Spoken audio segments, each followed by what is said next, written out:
Assalamualaikum warahmatullahi wabarakatuh. Halo semuanya, perkenalkan nama saya Yuli Anggraini dengan NIM 12140400128 jurusan Pengembangan Masyarakat Islam kelas C pada semester 4.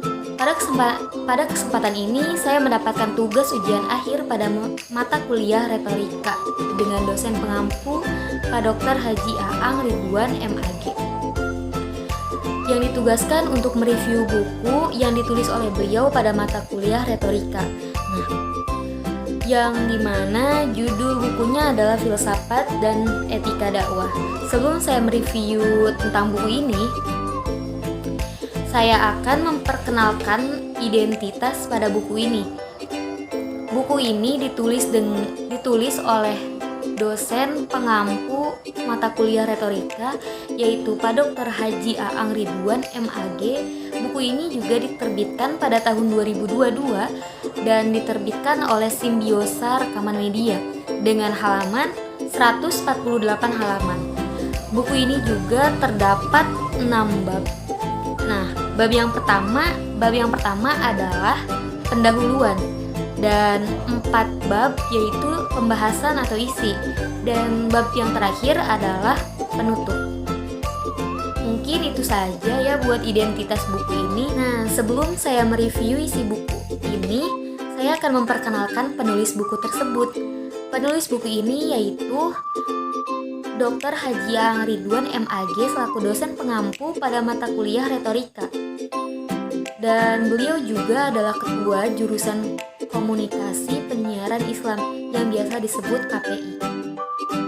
Pak Aang Ridwan ini lahir di kaki Gunung Pepandayan Garut, tepatnya di Kampung Cilame, Desa Tambak Jaya, Kecamatan Cisurupan. Dan beliau menyelesaikan pendidikan dasar sampai menengah atas di Garut. Nah, adapun untuk pendidikan tingginya dari S1 sampai S3 beliau menyelesaikan di UIN Sunan Gunung Jati Bandung. Beliau juga pernah mengenyam pendidikan di Pondok Pesantren Al-Hidayah Suci Kabupaten Garut dan Pondok Pesantren Bustanul Wildan Bandung. Mungkin itu saja tentang penulis yang saya ketahui dan yang saya baca di dalam buku ini. Yang selanjutnya saya akan mereview isi buku Filsafat dan Etika Dakwah ini. Yang saya baca dalam buku Filsafat dan Etika Dakwah ini banyak memaparkan konsep dasar filsafat, meliputi pengertian umum filsafat, sejarah dan cabang kajian filsafat, dan analisis teks keagamaan dengan filsafat. Konsep dasar etika, konsep dasar dakwah, serta relevansi filsafat dan etika dakwah. Oleh karena itu, buku ini sangat bermanfaat ya bagi mahasiswa Fakultas Dakwah dan Komunikasi. Itu khususnya untuk Fakultas Dakwah dan Komunikasi, karena buku ini membawa kita untuk dapat mengetahui bagaimana cara ceramah yang benar atau public speaking di depan umum dengan baik dan benar. Juga buku Filsafat dan Etika Dakwah ini bermanfaat untuk praktisi dakwah serta pihak-pihak yang menggeluti dan tertarik pada dakwah. Jadi dengan kita membaca buku ini kita akan mengarah pada kebaikan juga mengarah untuk berpengetahuan luas dan berpikir lugas untuk berbicara di depan atau ketika berpidato. Yang terakhir yaitu pada buku Filsafat dan Etika Dakwah ini yang menjelaskan bahwa fakta di lapangan jelas sangat membutuhkan para praktisi dakwah yang memiliki kemampuan berpikir filosofis.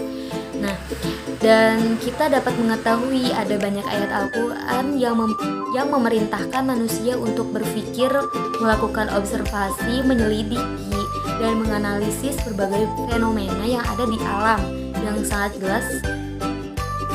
sangat jelas juga Al-Quran memerintahkan para praktisi dakwah atau kita sebagai dai untuk memiliki metodologi berpikir filsafat.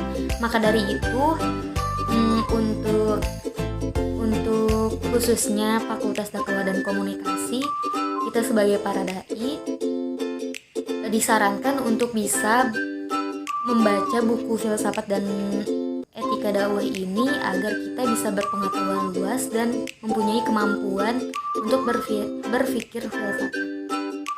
Ya, mungkin itu saja yang dapat saya review pada buku ini. Kurang dan lebihnya saya mohon maaf. Terima kasih telah mendengarkan apa yang saya katakan. Saya ucapkan Assalamualaikum warahmatullahi wabarakatuh.